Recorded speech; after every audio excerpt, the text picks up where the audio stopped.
আসসালামু আলাইকুম সবাইকে, আশা করি সকলেই ভালো আছেন। আজকে আয়েশা আমাকে বলছে, মামা আমাকে কোন আইসক্রিম খাওয়াতে হবে। তো আমি তাকে বলছি, ঠিক আছে তোমাকে আমি কোন আইসক্রিম খাওয়াবো তুমি যদি 5টা প্রশ্নের অ্যান্সার দিতে পারো। অর্থাৎ আমি তাকে বলেছি যে আমাদের দেশ সম্পর্কে তোমাকে 5টা কোশ্চেন করা হবে, তুমি যদি সবগুলোর অ্যান্সার ঠিকঠাক মতো দিতে পারো তাহলে তোমাকে কোন আইসক্রিম খাওয়াবো। তো সে চ্যালেঞ্জটা নিয়েছে এবং সে আমার সাথে মাঠে এসেছে ভিডিওটা করার জন্য। তো এখন তাকে জিজ্ঞাসা করবো সে চ্যালেঞ্জটা নিতে প্রস্তুত কিনা। আয়েশা, তুমি কি প্রস্তুত চ্যালেঞ্জটা নিতে? হ্যাঁ। আচ্ছা, ও এখন প্রস্তুত। তাহলে আমি তোমাকে কোশ্চেন করা শুরু করি। প্রথম কোশ্চেন, বাংলাদেশ কত সালে স্বাধীন হয়? 1971 সালে। 1971 সালে। ঠিক আছে। দ্বিতীয় কোশ্চেন, বাংলাদেশের প্রধানমন্ত্রীর নাম কি? শেখ হাসিনা। শেখ হাসিনা। ওকে, দুইটা কোশ্চেন করছি, দুইটাই পেরেছে। এখন 3 নাম্বার কোশ্চেন, বাংলাদেশের জাতীয় কোনো কিছু নিয়ে এখন কোশ্চেন করব। তো তোমাকে বলতে হবে বাংলাদেশের জাতীয় পশুর নাম কি? Royal Bengal tiger.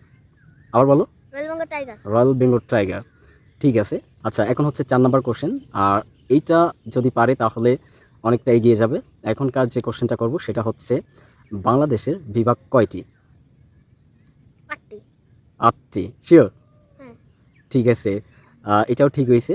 আমরা 4টা কোশ্চেন অলরেডি করে ফেলেছি। এখন হচ্ছে আমরা আরেকটা কোশ্চেন জিজ্ঞাসা করব, বাংলাদেশের সবথেকে বড় ব্রিজ কোনটি?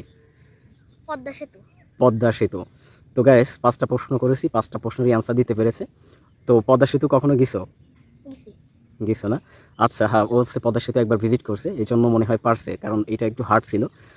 তো 5টা কোশ্চেনেরই অ্যান্সার দিছে। তো তাহলে ও হচ্ছে আজকে সন্ধ্যায় আমার কাছ থেকে একটা কোন আইসক্রিম পাবে। আমি হচ্ছে একটু পরে বাজারে যাব এবং বাজারে যেয়ে ওর জন্য হচ্ছে কোন আইসক্রিম আনবো।